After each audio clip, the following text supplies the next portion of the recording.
Hey, it's Terrence Hill, the real estate consultant. Today we're sitting down with Mr. Gary Bloom, the one and only. Of course, this is Investors Insight, where we go out and we talk to individuals that's related to the real estate industry on a broad array of topics, specifically more so about what it is that they do and what they bring to the table in terms of real estate. So, Gary, introduce yourself to the people. Well, my name is Gary Bloom. I've been involved in real estate since 1976. 76. Okay. So, because you've been in real estate so long and things have evolved over time, but before we get into that, just a brief history about me and you. You know, we've been together, of course, with Remax, but prior to Remax, we were together with another investment firm, and that's kind of where we met each other at. We used to go to lunch together, kind of befriended each other, kind of did some side real estate basic stuff together, and then, of course, you know, you left, came to Remax as a broker, and eventually the relationship with the company that I was with, we just seemed better to kind of go our separate ways, and I came to Remax, and that's kind of how we got started. So when we started working together, so what did you see in me in terms of potential? Well, when we were with Investor Nation, you had a job where you were overseeing the development of, or the renovation of houses that they bought. And then you'd come in and get on the phone and call maybe 100 people, hoping to get 10 people who were talking to you and hoping to get one who would maybe purchase. Well, that in a short form is real estate. It's rejection. It's talking to 100 people, get 99 rejections. Hopefully you get one that might want to buy. Well, I thought, wow, you're familiar with rejection. So yeah, I'd be glad to talk to you about becoming a real estate agent. Yeah. And things, you know, fast forward now, we're 9+ years in. I mean, I think things kind of worked out on that front, but I mean, it's been a tremendous pleasure and honor to be able to, you know, have your ear in terms of guidance and support. Of course, you've been a part of the real estate commission as well, so you've been able to give me guidance in terms of contracts, in terms of potential situations I may run into, and also to just being a resource, not just for me, but for any agent that's willing to listen, you know, and be able to put the work in, that you're going to help them with the blueprint and things that needs to get started. So let's go ahead and dive into, you know, with that off the table, we'll go ahead and dive into kind of the questions that I want the public to know, and I want to know from you as well. So you started in real estate 1976. And how is things then and compared to now? Of course, we already know technology has blown things, it had accelerated things at a high rate of speed. So how was things in 1976? Let's kind of take us back there for a minute. Well, we did everything a lot differently back then, but everybody who was a member of the multiple listing service had a book. Okay. A physical book? A physical book. And the person who printed that physical book was right here in Bartlett. But it was 1.5 inches, 2 inches thick, and it had a picture of every house that was available for purchase in the market. Okay. Well, so at that time, only people that had access to this data was the actual real estate agents. Right. It was like the magic book. I mean, if you had the book, you had the access to all the properties that were available for sale. If you didn't have the book, you had to drive around and look for signs of properties. So there's no one source other than the real estate agent. Right. And when do you think, when did that change to something different? Like how did that transition work from an actual physical book into something different? So what was next after the book? Well, the internet changed a lot of things, and when you had pictures of properties that you could see without the book on the internet, then the book went away. Okay, so the internet basically upended the usefulness of the book, kind of like the JCPenney catalogs versus buying it online, so to speak. That's right. Yeah. Okay, so and how did that affect you as an agent? Because I know you've been, you know, of course, the people want to know too. So you've been an agent, you've been a broker owner, you've been a real estate broker, you've been a developer, you've been a builder as well. So from all those aspects of engaging in different aspects of the real estate industry, how did the technology make you move in one direction or another one, or it was just a gradual progression for you just as an entrepreneur? Well, when the book went away, it was actually a crutch for people in the real estate business. Because if you had the book, you had information no one else had. Yeah. So when the book went away, the information was available for everyone. And all you had to do is get on the internet and you could take a look at houses. What we used to do when people would come to town, we'd show them the magic book, show them houses that they were available for them to purchase. And after the book went away, we'd talk to people who came into town and they had a list. I want to see this house, in this school district. They'd been on the internet and got all the information that we had. Yeah. So you think the internet also kind of helped smooth out the process as well, but also made the agent more accountable for being able to be more proactive in the process. Made him work harder. That's true. Yes. Yeah. And so, of course, we've been dealing with this pandemic situation, and you fast forward to today. Of course, the market is practically upside down in terms of compared to what it was just 3 years ago, in terms of inventory being low, supplies being minimum, and costs being high. And of course, it's affecting how sellers work, but it's most definitely affecting how a buyer the process of the home buying process. So based on that particular things, I just want you to think about for a second, but I want to try to drill down on, so out of you being a real estate agent, a developer, a builder, out of all of those experiences, what facet of the real estate industry you feel is suited you the best out of all of those experiences? Well, actually, it's like a continuum, and I'm still on that. But correct. You started selling real estate, and I'll be honest with you. In my estimation, that's the very best job of this whole thing. Yeah, it's being an agent is the best thing. Yeah, because you can make good income if you work hard, and you don't have a significant investment. So if you're developing or if you're building, you have significant investments. What happened to me, I evolved into this heavy development, and over years I've developed like 10 or 15 different properties when I was building. But now then I'm just doing development work for a couple of people out west. And here's what happened. They contacted me because they could not any longer buy properties in Denver, Colorado that cash flow. Correct. So they read an article that said that the #1 place for millennials to buy a house in the United States is Memphis, Tennessee. The best prices. So that's what triggered all their involvement and coming to Memphis and looking for properties, and they have 4 or 5 properties under contract right now to develop. But based upon the fact, and it's really true, there are no lots available in Memphis.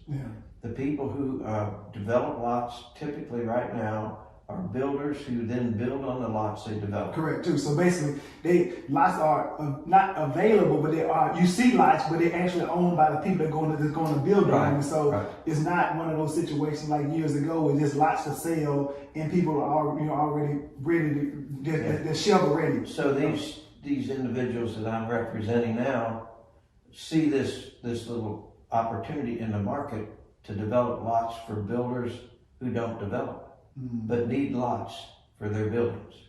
So that's what triggered all their involvement. In this particular, so just to kind of recap that, so basically they seen a void in the marketplace showing, because as you said that there's no lots for sale to individuals. Every lot is accounted for basically. That's right. And so they're coming in and saying, well, listen, if this is going to be an area where a lot of people are going to be building and buying their first homes or buying, move up homes, then it'll be advantageous for us to get out in front of that, to buy the land up, develop the land, and then sell it to people that don't have the access as to the larger home builders in the metropolitan area. And then an interesting thing that's aside to this, they made a purchase of a bit of land that has 92 lots on it.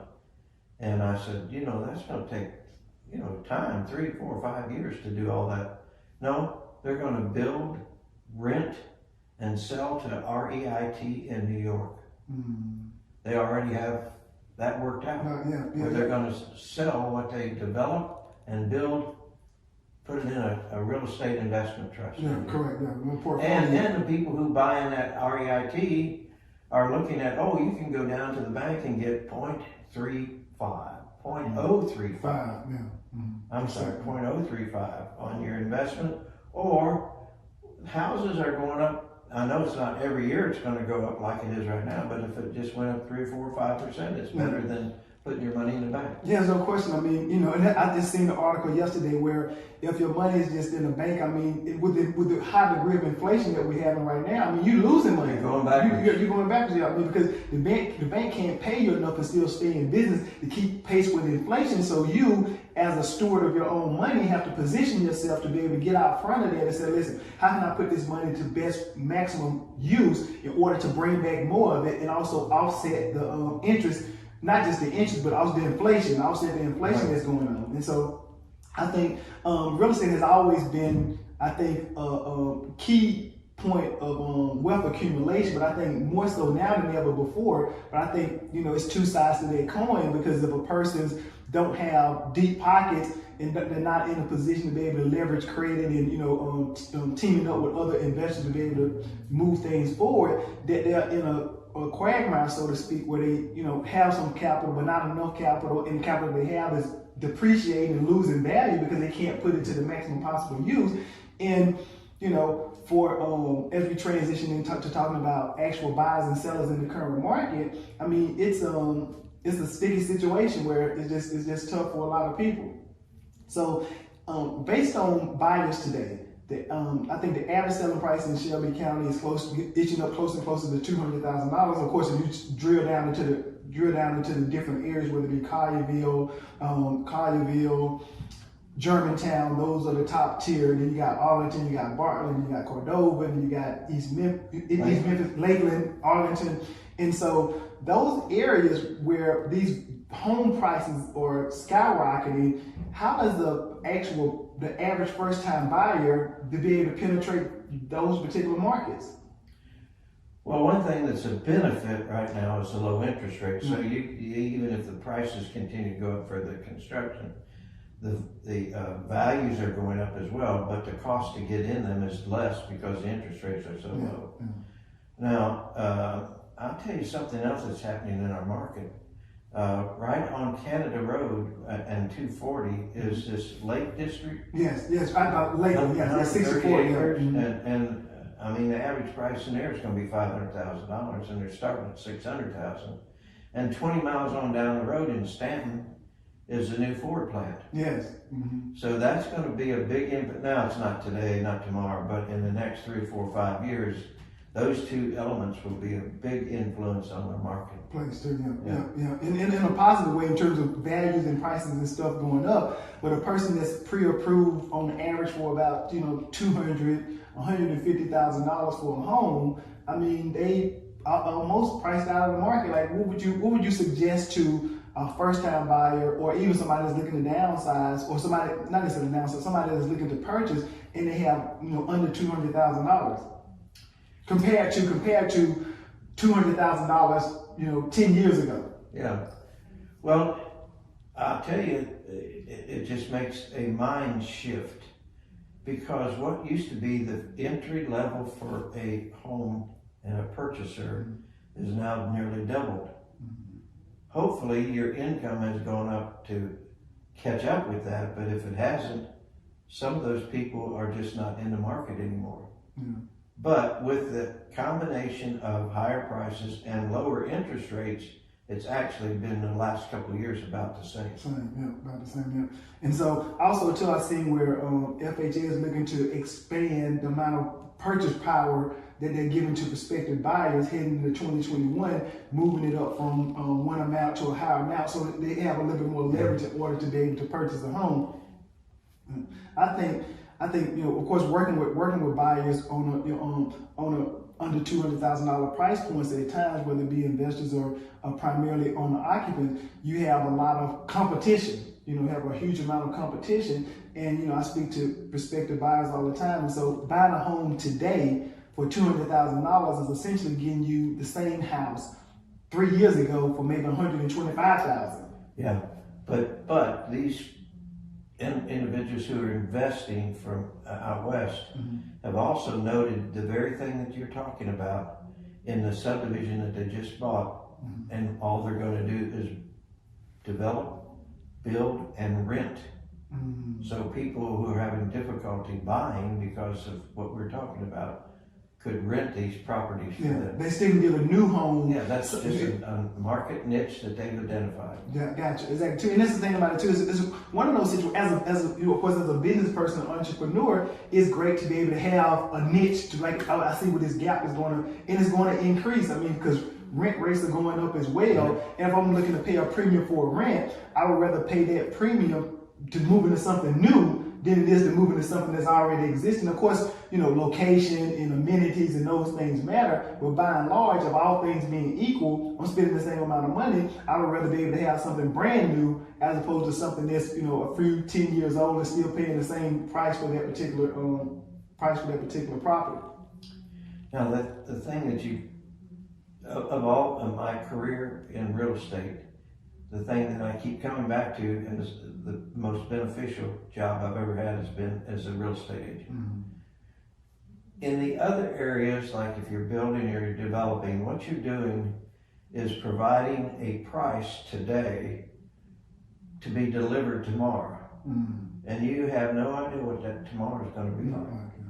So for a development, you say, oh, well, I can do that and these lots are going to be this amount of money. Well, that's today's price. You won't be able to deliver those lots for 2 or 3 years. Yeah. So it's tomorrow's price today. Yeah.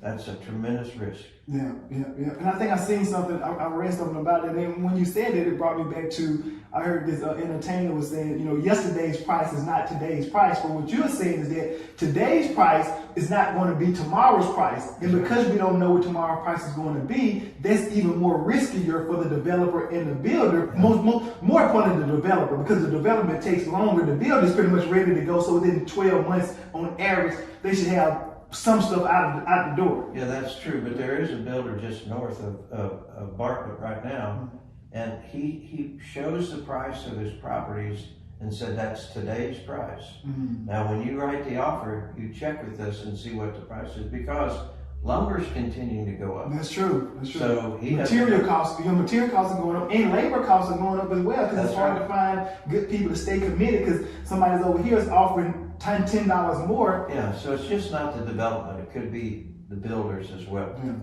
that are at this risk position. So the takeaway from that particular aspect in terms of being an agent, a developer, or a builder is just the risk associated with those and the cost and the potential headaches that go along with it as dealing with being a real estate agent. Basically, you facilitate the deal, making sure that your client get as much as what they want accomplished, and once the deal is done, you're in and out of it in 45 days, and you're able to move on. The buyer has a house, and the seller has sold the house, and you're not tied to that, as opposed to building and developing. I mean, you're talking about years of planning, city permits, and of course you got to purchase the property, the grading, the development, and then, you know, all those things happening, coupled by the market in general. And this is something I want to talk about more in depth, is that you always told me, no matter what, when I came in, it was right after the recession, right after the housing crisis. And you told me, you know, Terrence, you have to be really, really good at delivering bad news. So you know, like right here. Yeah, and so I think because I always look at real estate now, because I started when the market was down, that for me, it always been upside because I started in a down market. Yeah. Well, let me say this. You will remember that you didn't have any money when you came in real estate. That's true. So I fronted you some money, and the idea was that you would pay me back at the end of 6 months if you didn't sell 6 properties. Sure. I made the same deal to another young woman who had much more going for her than you did, but you sold 6 properties in 6 months and you didn't owe me anything, and then you're off and running. She sold nothing in 6 months. So I say that the real estate agent job is the best job that I've ever had, but it perhaps is the hardest job, because right now, today, you come before I come to work and you leave after I leave for work. That's what real estate is all about. It's just it's a bridge to opportunities. You have to walk across the bridge, and you have to spend time, you have to make a commitment. I think what you really need to do is say, I mean, there are people who make a good living in real estate part-time, I understand that. But what I really, for me, I had to burn all those bridges and say, this is what I'm going to do. And And so while it may be the easiest, it's also perhaps the hardest. Yeah. And on that note too, we talked about, when you own the real estate brokerage, you used to teach classes and stuff as well and recruit newer agents. And you and one of your business partners wanted to develop something to determine ideally, try to predict like which agent would succeed. Tell me a little bit more about that. Well, we thought if we could come up with a test that would prove that had the abilities to be a successful real estate agent, that would be a great test. We never could find that out because there are people who you wouldn't think were going to do this that do it. And there are people who say, oh, like the young woman I said, she had I don't know how many, her husband had built a bunch of houses that she had sold for him. So she had this data bank of all these people who were potential buyers to continue to work with, to sell their property or buy a bigger house. She didn't do anything. So it's just a matter of who's going to get up and work. Real estate is just an opportunity to work. That's what it is. And if you work real hard, you'll make big money. If you don't work real hard, it's just a job that goes nowhere for you.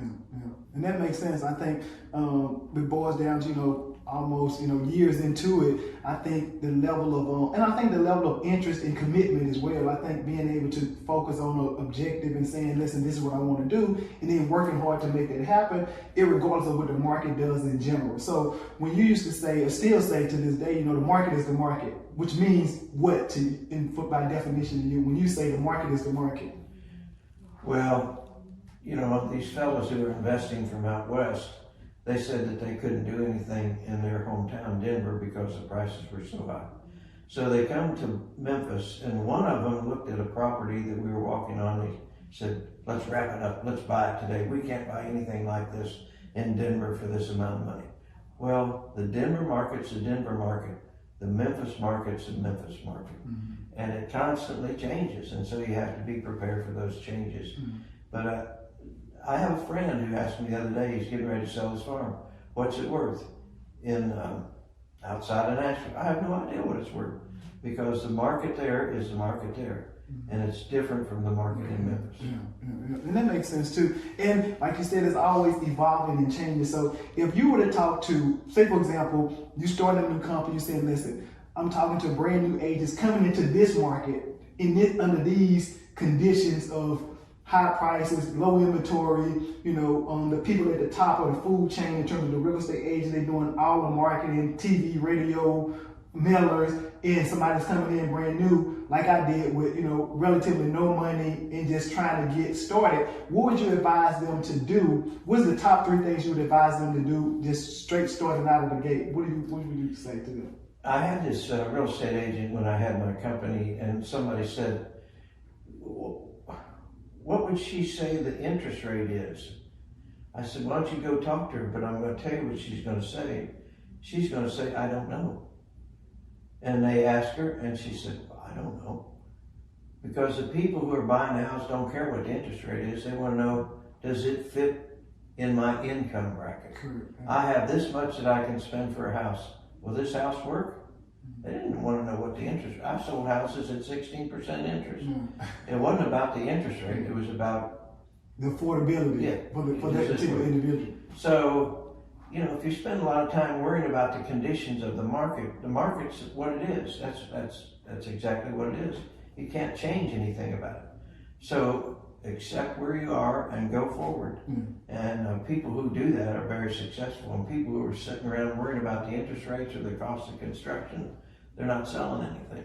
That's true. So that piece of advice would be keep in mind what's going on around you, but focus on the things that you can control. And what you can control is helping a seller sell a home and helping a buyer purchase a home. Right. All we have to provide is service. And the better the service is, the more productive you're going to be, the more money you'll make.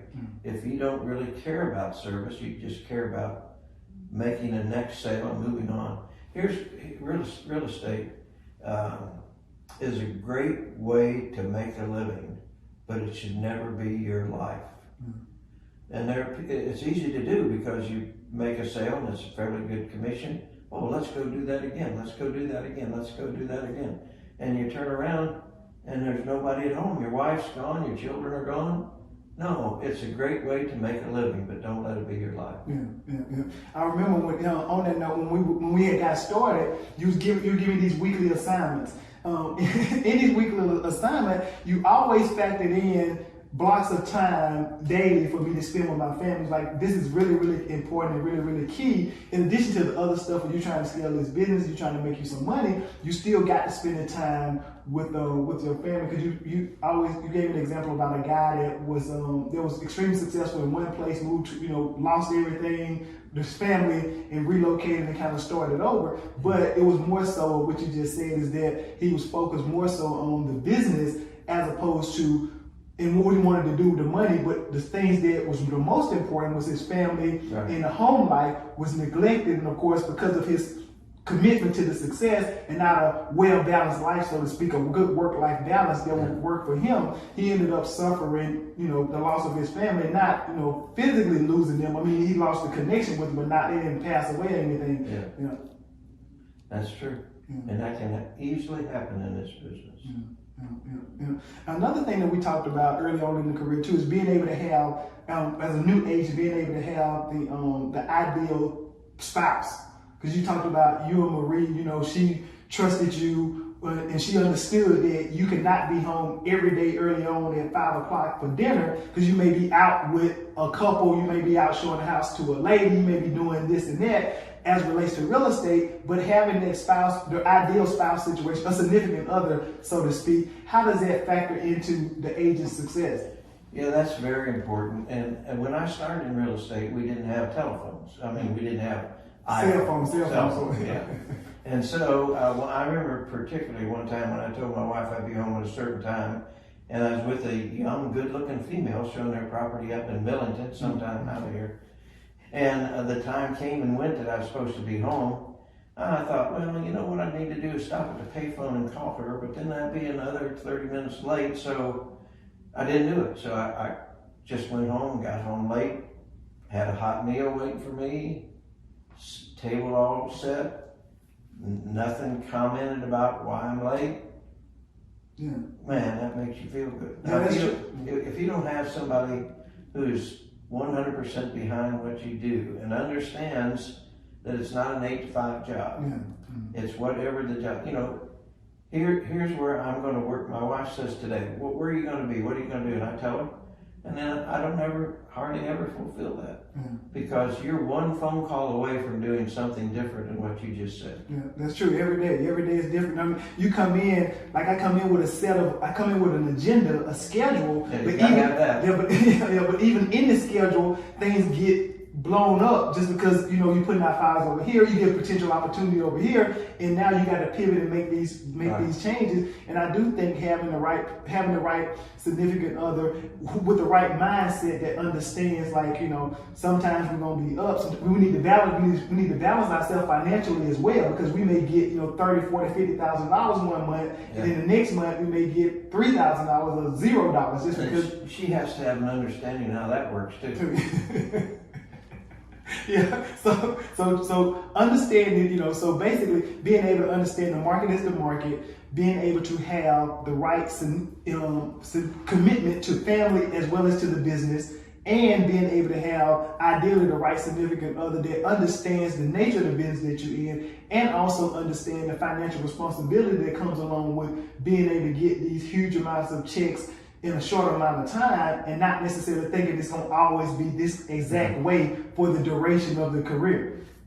I've got a granddaughter who took a job for the summer, and with her first check, she came home and told her mom, they took taxes out. I never told them to take taxes out. Well, we've got a job where they don't take taxes out. Yeah, that's true. Yeah, so you got to pay attention to that. Yeah. I mean, you get a check and it's a nice big fat check, but nobody deducts any taxes for you. And then at the end of the year, Uncle Sam comes calling. Yeah, that's true. So you better make provisions. You better make a business plan that takes care of not only your taxes, but your commitment to your faith and your commitment to your family. Yeah, that's true. That's true. Yeah, but I think that's critical too. I mean, early on that was something that I kind of pushed to the side, but of course over the years I had to get all of that back on track because, like you said, when you get it and you think it's all yours, but really what you should do once you get it, it needs to start separating itself immediately. You know, X amount. 15-20% depending on your tax bracket, put to the side, some committed to, like say, your faith in terms of charity and giving back, and also something put away for you to invest and do something different as well. Because at the end of the day, you know, it's a great career, but you also want to have the luxury of not having to get up every single day and work as hard as you did when you first started. And I think that's something that goes without saying, but also too, I've seen it just over the course of time I've been in the business that, you know, everybody don't have the luxury like you do, like you've been able to have to kind of sit back and be able to sell off some investment properties and position yourself to kind of work at your own pace. I think the ultimate luxury I believe in being an entrepreneur and a business person is that you able to determine your time, energy, and effort and where you want to spend those in. Because if you don't have that, then you're really just working for somebody just so happens to be yourself. Yeah. And all you're going to get is a gold watch. It's got an Apple Watch. An Apple Watch. But yeah, so as we begin to wrap this up, I think so how do you see the market now? Of course, it's extremely competitive. It's a hot market, and we in December. So of course, if we look at next spring, next summer, over the next couple of years, how do you think the market is going to balance out? Of course, I know you don't know definitively. If that was the case, I would say, Gary, listen, let's pick these lottery ticket numbers and let's just do this and we done it. Forget real estate. We'll buy real estate and we're gonna be on the beach, you know, drinking pina coladas. Yeah, well, that's true, and I have no idea what that's going to look like. But I take courage in listening to people who tell me that the number one place for young people, millennials, to buy a house in the United States is in Memphis, Tennessee. Yeah. And I think that's huge. I think even when I was with the investment firm, I mean, Memphis has consistently, out of a lot of areas in the country, has been one of the premier areas for investors because the price point is lower, the rate of return is higher, and the buying cost is lower as well because the prices are lower. And the ability to be able to have a sustainable rent over a long period of time has kept Memphis in the top tier areas. Now, I do know on the other side of that same coin, you have a lot of people saying, you know, we should be doing stuff ourselves. We shouldn't have a lot of these outside people coming in. They scooping up all the houses. Of course, you're hitting a lot now because they making all these cash offers, and your buyer's competing with this, and your buyer's getting financed. Your buyer don't have the cash. Your buyer may have some cash, but not as much cash as these people. They offering 15 to 20% over the list price, you know. And of course, they're gonna do their due diligence and maybe adjust the price down the road. But they just want to get it under contract first. But once it's under contract, of course, that takes it off the table for your particular buyer. So how do you see being able to kind of navigate that part of the current marketplace? And what are your thoughts on that from a local community? Well, I believe that you ought to be looking out for the best interest of the person who's hired you. Mm-hmm. And if the best interest of that person who's hired you is to sell a piece of property to somebody from California instead of from Memphis, that's what you need to do. Mm-hmm. If that gets the best price for them. Mm-hmm. So those people who are arguing about that, I don't think they have much of an argument. If I had my house available for sale and somebody came in from out of town and wanted to buy it, as opposed to somebody from Memphis who wanted to buy it at a lesser price, I'd sell it at a higher price. Yeah, that's true. That's true, and that's why I tell people all the time. I mean, I've had some. I'm sure you had too. I've had some sellers that said, you know, I would rather the next person to have this home to treat it like we did. We want a family. You know, and I mean, they have a right to do it as long as it's not discriminatory. They have a luxury. They have a right to be able to sell it and take a lesser price if they wanted to be able to facilitate that. I sold a house one time to a person who liked my playhouse in the backyard. And a person who also looked at it in the same week, offered me more money, but he said, and we're going to tear down the playhouse. Well, I built that playhouse for my son. And so I sold it to somebody who Yeah, liked exactly. it. And I think that matters. Well, listen, thank you for taking the time to sit down with me. I mean, it's been amazing. We've had an amazing ride, you know, and I think it's poignant to note that, you know, of course, as we head into a new year, we're finishing out the year strong, and I think by and large, I think this particular interview will be able to resonate on a lot of different fronts: developer, builders, contractors, brokers, real estate agents. So I think meeting with you, being able to cover the gamut. So I don't know, you know, depending on how many views we get, we probably come back for a part 2. But listen, thank you for taking the time to sit down with me. I really appreciate it. You have a great day. Yes, sir. Enjoy.